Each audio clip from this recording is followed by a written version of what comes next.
Hello everyone, Eric and Jeff here, and we are here from GG Interactive. Hopefully you've seen some of our previous videos, but if you haven't, I'm the CEO, and Jeff? I'm the program manager here at GG Interactive, and together we are the co-producers on our game development program that is in early access now and will be launching in a number of schools this fall. Great. So today we're going to talk a little bit about a very popular topic in the news. It's women in technology. And I found a news story last night that said Vegas has the most women in tech of all the cities. This is according to RJ Metrics. And they stated that there's 65% of the technology scene in Las Vegas are women. I don't know if you've seen that in Vegas or not, Jeff.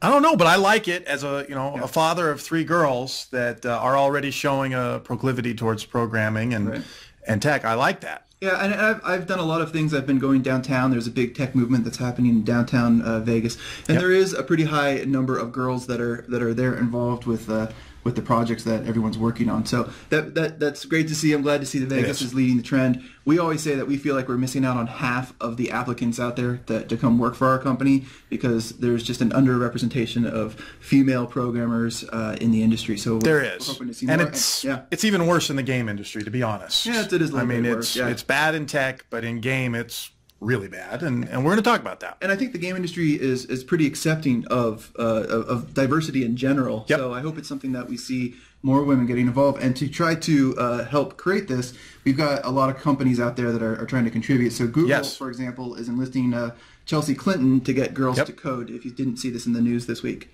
And $50 million. I don't know. Which do you think's more important, the $50 million or Chelsea Clinton? Well, maybe a little bit of both. So they enlisted Chelsea, and they're donating $50 million to Made with Code, which is it says on their website, a campaign that aims to address the dearth of women in technology fields. Yes. All right. So did you check out the site? I've looked at it. You can.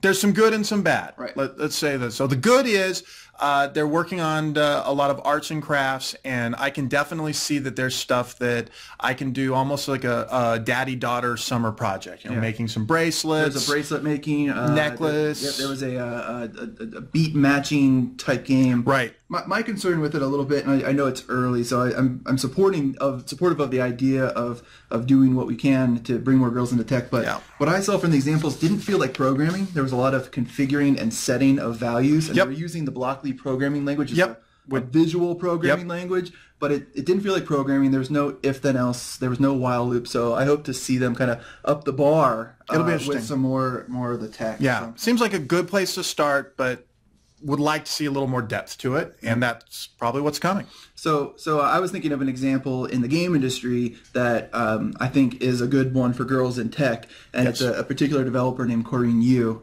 Now, Corinne, you don't just call out Corinne Yu as being a great female programmer. Corinne is a great programmer, and she's specifically a graphics programmer. I really look up to her. I really respect her. Her background includes working on King's Quest, Quake 2. She was Director of Technology, which is the highest technology position in a game company at Gearbox. She helped founded the Direct 3D. She was a founding member on the Direct 3D advisory board, which is the pinnacle of graphics programming. And she worked on Halo 4. Like pretty much. The lead. By the way, she was one of the lead programmers. She has patents for rendering. She's incredible, and I'd love to see more women like Corinne in the game industry. Agreed. She's amazing. So let's get to our question of the week. Okay. So I've got something here from Miss Williams from New York City, and she writes, I noticed your game development product, and I want to know if you're going to support Canvas.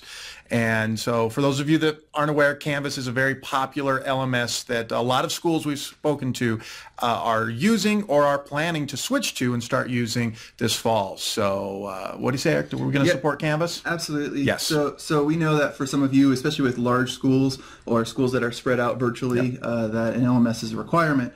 So we plan to support that in a couple different ways. Right now, we've already got SCORM support. Yes. So that's one way a lot of LMSs use SCORM. And we're on Moodle, and we have a number of schools we know are using Moodle internally. That's how we test our SCORM, is on Moodle. And then we have a lot of experience using LTI as well. Yes. So really, any standard, when people want a new standard and they want us to adopt it, chances are we will, especially if we hear about it a lot. It's not that hard for us to do it technically.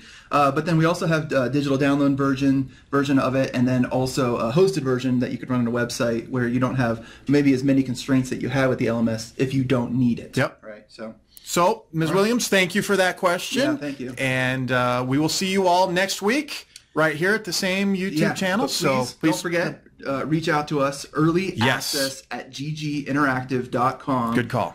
Contact us. We'll give you early access so you can review the material. Yep. We're looking for your feedback. Get you in the forums on the website. Get you in the forums, get you in our community. And really, we want you to help us design and change the direction of this to meet your needs. Yes. Yeah.